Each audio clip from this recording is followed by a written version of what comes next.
The tenant in the shadows. When Lisa moved into her new apartment, it seemed perfect. It was affordable, close to work, and had a stunning view of the city. The building, though old, had a certain charm, and she was excited to settle into her new home.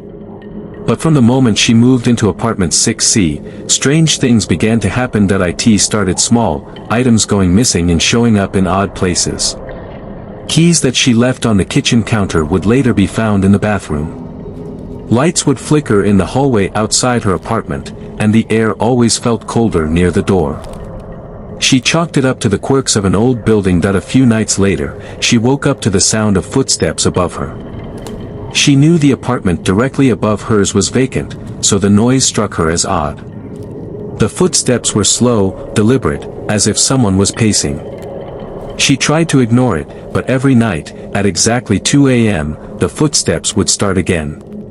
They always followed the same pattern, slow steps that circled directly above her bed. One evening, she asked the building manager if anyone had recently moved in upstairs. The manager looked at her, puzzled. "That apartment has been empty for years," he said. "No one's lived there in a long time." The footsteps continued every night, growing louder and more insistent. Desperate for answers, Lisa decided to investigate the vacant apartment above hers. She convinced the building manager to let her in, claiming she had heard strange noises and wanted to check for leaks or animals. The apartment upstairs was cold, much colder than hers, and it smelled faintly of mildew and dust. The furniture had been left behind by the previous tenant, including an old armchair facing the window, as if someone had been sitting there, staring out at the city.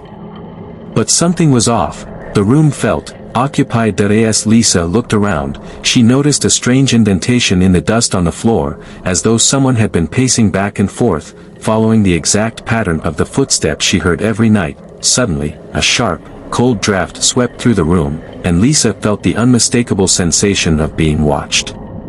When she turned around, she caught a glimpse of a shadowy figure standing in the corner.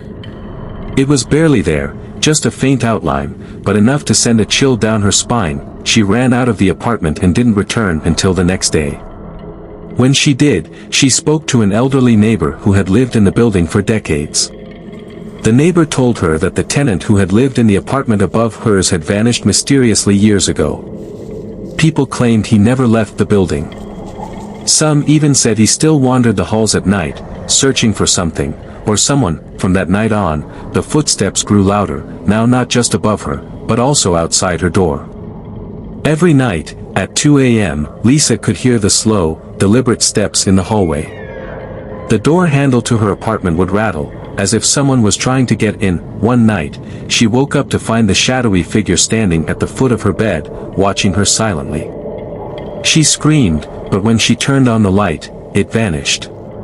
The next day, she packed her things and left, refusing to spend another night in apartment 6C. To this day, the apartment remains vacant, but residents of the building still hear footsteps in the hall at night, and some claim to see a dark figure lurking near the door to 6C. They say he's still looking for his next tenant.